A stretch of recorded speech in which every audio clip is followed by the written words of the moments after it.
शादी अगर कराची में मौजूद था तो मेरे लिए मुश्किलात पैदा हो सकती थी। हमें मोहतात रहने की ज़रूरत थी और आज के वाक़यात के बाद तो हमें और ज़्यादा मोहतात रहना चाहिए। जिमी तो भागने पर मजबूर हो गया था और रज़िया को हमने छोड़ दिया था। इसकी हालत इस कुतिया जैसी थी जिसकी दुम पर पैर रख दिया गया हो और मुझे यकीन था कि वो चैन से नहीं बैठेगी। शायद 4-6 दिन अपनी चोटें सहलाती रहे और उसके बाद एक नया हंगामा शुरू कर दें।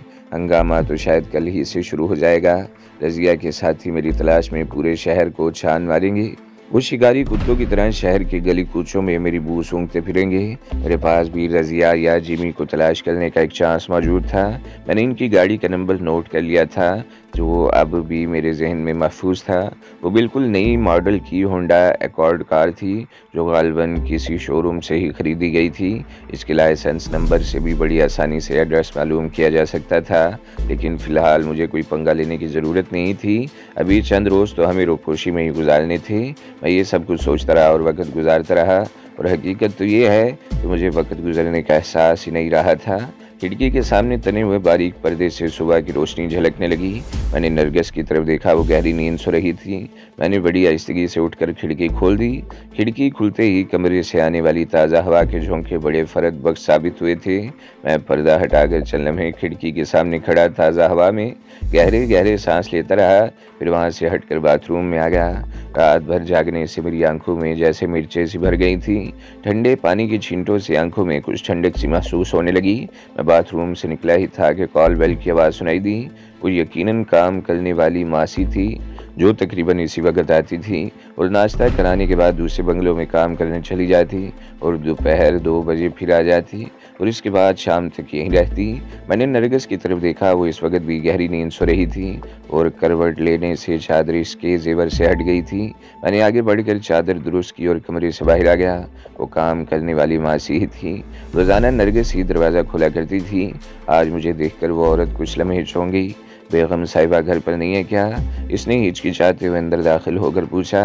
बेगम की तबीयत ठीक नहीं है, वो सो रही हैं, मैंने रेशमा की तरफ देखते हुए कहा, तो इसने जल्दी से सीने पर दुपट्टा फैला लिया।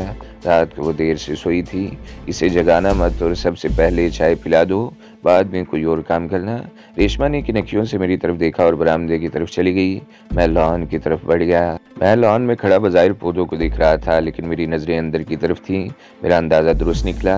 रेशमा सबसे पहले हमारे बेडरूम में गई और वहाँ नरगिस को सोते देखकर इसकी तसल्ली हो गई कि मैंने इससे झूठ नहीं कहा था। वो बेडरूम से निकलकर किचन की तरफ चली गई तो मैं लॉन के कोने में लगे हुए नलके में पाइप लगाकर पौधों को पानी देने लगा। तकरीबन आधे घंटे बाद रेशमा मेरे लिए चाय बना कर ले आई। मैं लॉन में पड़ी हुई कुर्सी पर बैठकर चाय की चुस्कियाँ लेते हुए रेशमा की तरफ देखने लगा। नरगिस का लिबास इस पर बहुत अच्छा लग रहा था और मेरे ख्याल में वो ढंग का लिबास पहनती रहे तो इसमें निखार आ सकता था। रेशमा ने कई रोज़ पहले नरगिस को अपनी जो कहानी सुनाई थी वो खासी दिलचस्प थी। इस कहानी के मुताबिक रेशमा के आबा व अजदाद राजस्थान से आकर चोलिस्तान में आबाद हुए थे। वो एक खाना बदोश कबीला था जो मुतर्रक ही रहता था, लेकिन चोलिस्तान के दामन में वो निखलिस्तान इन्हें पसंद आ गया और इस कबीले ने वहीं रहने का फैसला कर लिया। रेशमा के बाप के पास भी बकरियों का रेवड़ था। वो साल में एक मरतबा बकरियां करीबी शहर में भेज देता। रेशमा के बाप की अपने कबीले में किसी से दुश्मनी चल पड़ी, जिसके नतीजे में रेशमा के बाप को कत्ल कर दिया गया। इस वक्त रेशमा की उम्र 20 के लगभग थी। बाप के कत्ल के बाद कारोबार इसने संभाल लिया। कुछ अरसे बाद इसकी माँ का भी इंतकाल हो गया तो वो अकेली रह गई। इसके लिए अकेले रहना मुश्किल हो गया और फिर कबीले के सरदार ने इसकी शादी एक ऐसे शख्स से कर दी जो हड हराम वाक़ हुआ था। इसने 1 साल के अंदर अंदर सब कुछ बराबर कर दिया। बकरियों का रेवड़ ख़त्म हो गया। गारे और कच्ची ईंटों का 2 कमरों का मकान भी बेच दिया। 1 साल बाद ये इंकशाफ हुआ कि रेशमा का निकम्मा और निखट्टू शोहर गामा ताड़ी पीने और जुआ खेलने का आदी था। कबीले के कई लोग बस्ती छोड़ छोड़ कर शहरों का रुख कर रहे थे। रेशमा के लिए बस्ती में कुछ नहीं रहा तो इसने भी कबीला छोड़कर शहरी आबादी का रुख कर लिया। इसका ख्याल था कि शायद शहर जाकर गामा कोई काम काज करने लगे। वो 2 साल तक हारूनाबाद में रहे। यहाँ जैसे तैसे गुजारा होता रहा। गामा ने सब्जी का ठेला लगा लिया, लेकिन यहाँ भी इसे अपने जैसे लोग मिल गए और फिर वो बिगड़ गया। रेशमा गामे को लेकर बावलपुर और फिर कराची आ गई। यहाँ इंसानों का जंगल आबाद था। एक तरफ ऐसी बस्तियां थीं जिनके मकीनों को एक वक्त पेट भर खाने को भी नहीं मिलता था, और दूसरी तरफ ऐसी आलीशान कोठियां जहां बकौल शख्स से हन बरसता था। रेशमा और गामे को भी एक कच्ची आबादी में एक जानने वाले के 2 कमरे के घर का मकान मिल गया। रेशमा का ख्याल था कि यहाँ गामे को कुछ शर्म आएगी और वो कोई काम धंधा करेगा। गामा बज़ाहिर सेहतमंद और हट्टा-कट्टा नजर आता था, लेकिन अंदर से वो बिल्कुल खोखला था। रेशमा को शादी की पहली ही रात पता चल गया था कि इसके पल्ले कुछ नहीं है। इस पर भी इसने कोई शिकवा नहीं किया था। गामे ने अगरचे इसे कुछ नहीं दिया था, मगर वो गामे को छोड़ने को तैयार नहीं थी और खुद मेहनत मजदूरी करके इसे पाल रही थी।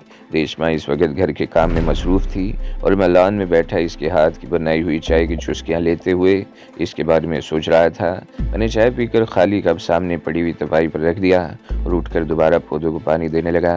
हर सुबह मेरी और नरगिस की मसरूफियत यही होती थी। आज इसमें ये फ़र्क आया था कि मैं अकेला था और इससे पहले लॉन में आ गया था, जबकि आम तौर पर हम नाश्ता करने के बाद 9 बजे के लगभग बाहर निकलते थे।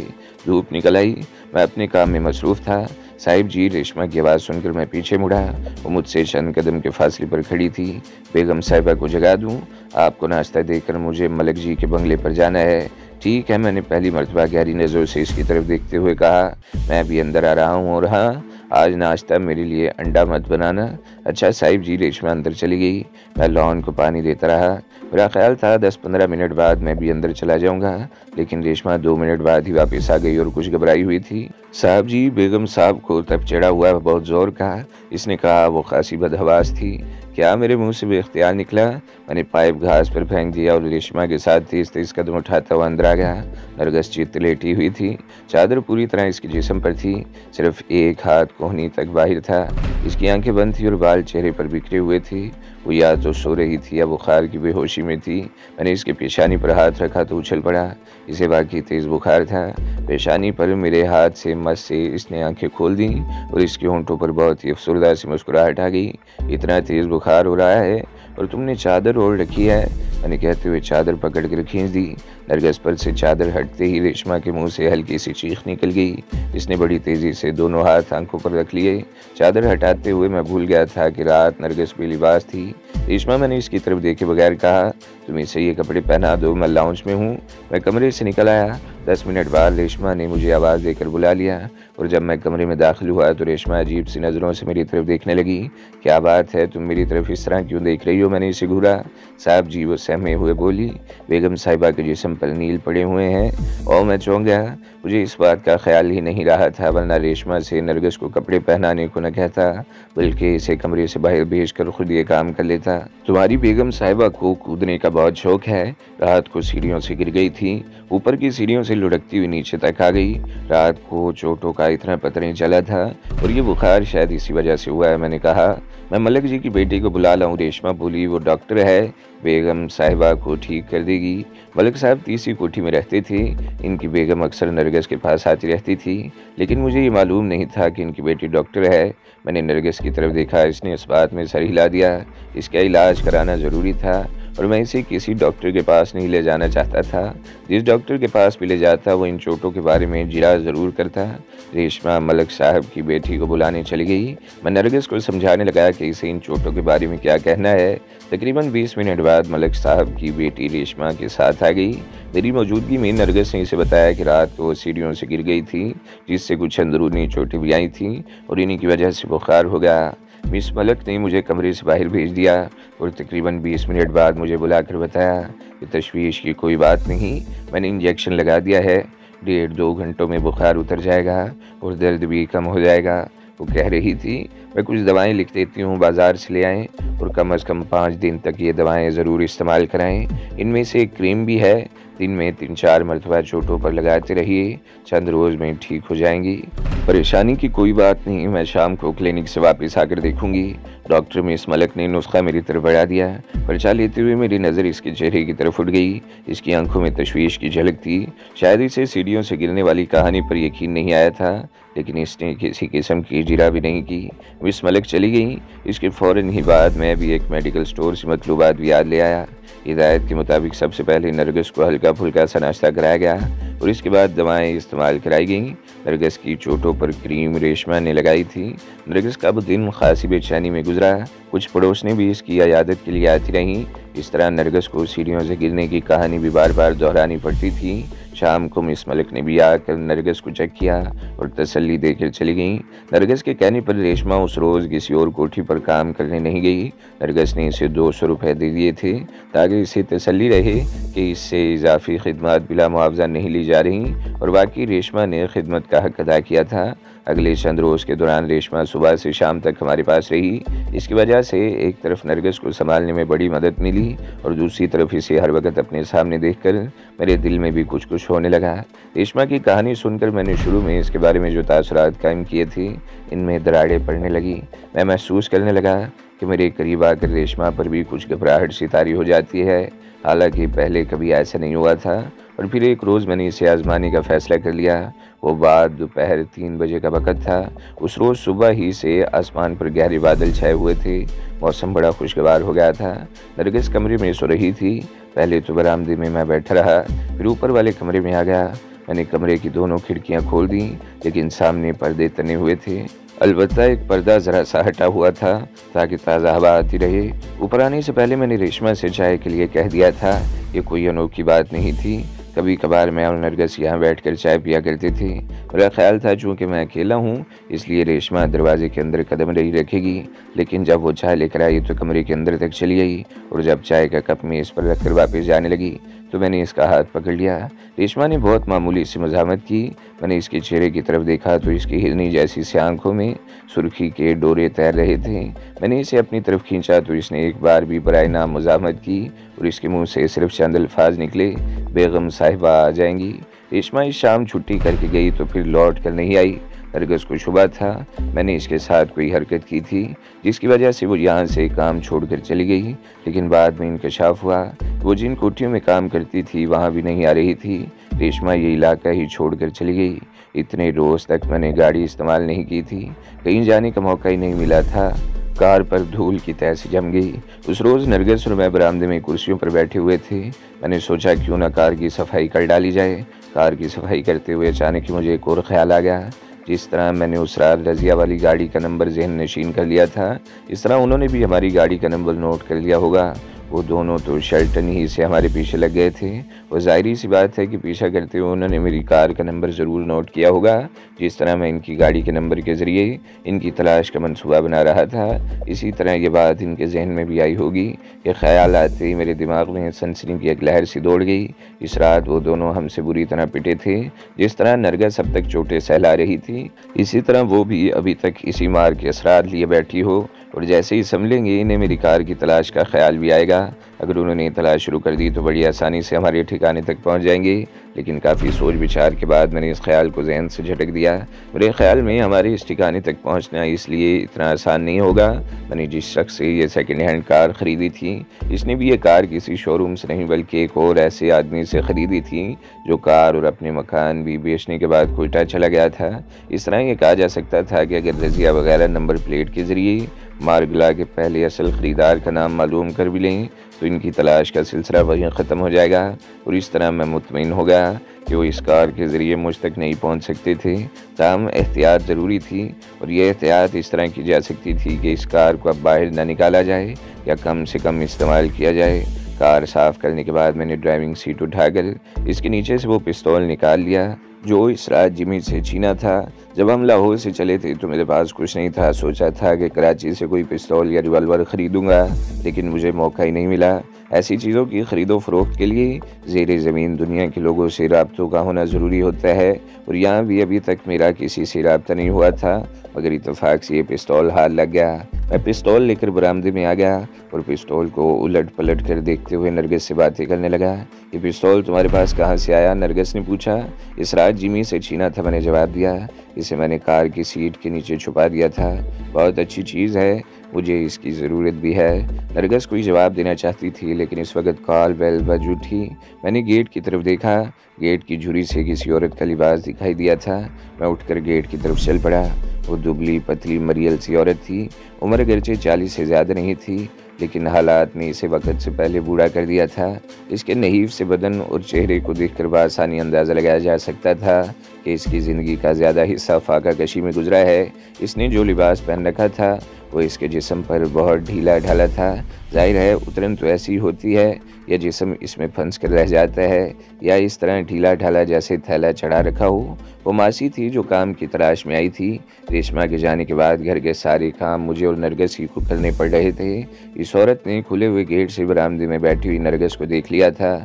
मैंने भी इसे अंदर आने के लिए रास्ता दे दिया। नरगिस ने इसका मुख्तसर सा इंटरव्यू किया और फ़ौरन इसे दिन भर के काम पर रख लिया और उठकर काम समझाने लगी। सबसे पहले इसे चाय बनवाई और फिर सफाई पर लगा दिया। चाय वाकई इसने खुद जायका बनाई थी और इससे अंदाज़ा था कि वो खाना भी अच्छा बनाती होगी। कैसी लगी तुम्हें ये? अच्छी है, बहुत अच्छी, मैंने नरगिस की बात पूरी होने से पहले ही जवाब दिया। नरगिस ने ज़ोरदार कहका लगाया। क्या हुआ? मैंने इसे घूरा। मैंने कुछ गलत कह दिया? इतनी अच्छी चाय कई रोज़ बाद पीने को मिली है। मैं चाय की नहीं, इस नई मासी की बात कर रही हूँ। नरगिस ने हंसी ज़ब्त करते हुए कहा। दत्त तेरे की, मैंने कहा। मासी का ज़्यादा ताल्लुक़ तो तुमसे ही रहेगा, इसलिए ये फ़ैसला भी तुम्हें ही करना है कि वो कैसी है। तुम्हें पसंद नहीं आई? नरगिस ने कहा। रेशमा अच्छी थी, इससे तुम्हारी कुछ बेतकल्फ़ी भी हो गई थी और मेरा ख्याल है कि तुम इस बुढ़िया से बेतकल्लुफ़ होने की कोशिश नहीं करोगे। औरत ज़ात, मेरे मुँह से गहरा सांस निकल गया। अपने पसंदीदा मर्द के साथ किसी दूसरी औरत का वजूद तो क्या, इसका नाम भी बर्दाश्त नहीं कर सकती। रेशमा से अगर मेरी बेतकल्फ़ी थी तो सिर्फ काम की हद तक, इससे आगे मैंने कभी सोचा भी नहीं था। बकवास मत करो, नरगिस ने मुझे घूरा। क्या तुम मुझे बेवकूफ़ समझती हो? इस रोज़ मैंने जब तुमसे ये पूछा था कि तुमने रेशमा के साथ कोई शरारत तो नहीं की थी, तो गलत नहीं पूछा था। क्या कहना चाहती हो? इस मरतबा मैंने इसे घूरा। अगले रोज़ जब रेशमा काम पर नहीं आई थी तो मुझे तुम पर शुबा हुआ था, इसलिए मैंने तुमसे जिरा की थी, मगर तुम मुसलसल इनकार करते रहे। नरगिस कह रही थी। 2 दिन बाद जब तुम सौदा वगैरह लेने मार्केट गए थे तो मैं ऊपर वाले कमरे में गई थी। कोई ख़ास मकसद नहीं था। इसकी नज़रें मेरे चेहरे पर मरकूज़ हो गईं। वहाँ मेज़ पर चाय का कप और फर्श पर 500 रुपये का मुड़ा तुड़ा नोट पड़ा हुआ था। ओ, मेरे मुंह से गहरा सांस निकल गया। बस अब इस किस्से को यहीं ख़त्म कर दूँ। ये किस्सा तो ख़त्म हो गया, नरगिस ने मुस्कुराते हुए जवाब दिया। आगे कोई ऐसा किस्सा शुरू ना हो जाए, इसलिए मैंने इस बुढ़िया को फ़ौरन ही मुलाजिम रख लिया है। अब कोई और बात करो। मैंने इसकी बात को ख़त्म करने की कोशिश की। मसलन ये कि तुम्हारी तबीयत अब कैसी है वगैरह वगैरह। नरगिस ने एक बार फिर हल्का सा कहका लगाया। मुमकिन है हमारी बातों का ये सिलसिला मज़ीद जारी रहता। एक पड़ोसन के आ जाने से ये सिलसिला ख़त्म हो गया। मैं बरामदे में ही बैठा रहा और नरगिस पड़ोसन को लेकर अंदर चली गई। 3-4 दिन और गुजर गए। नरगिस अब ठीक हो गई थी, लेकिन वो घर से बाहर निकलते हुए घबरा रही थी, जबकि मेरे लिए अब घर में बैठे रहना मुमकिन नहीं था। चंद रोज़ पहले मैं उमरकोट की तरफ जाने का मनसूबा बना रहा था, लेकिन बीच में रज़िया और जिमी टपक पड़े और मैं इन लोगों को नज़रअंदाज नहीं कर सकता था।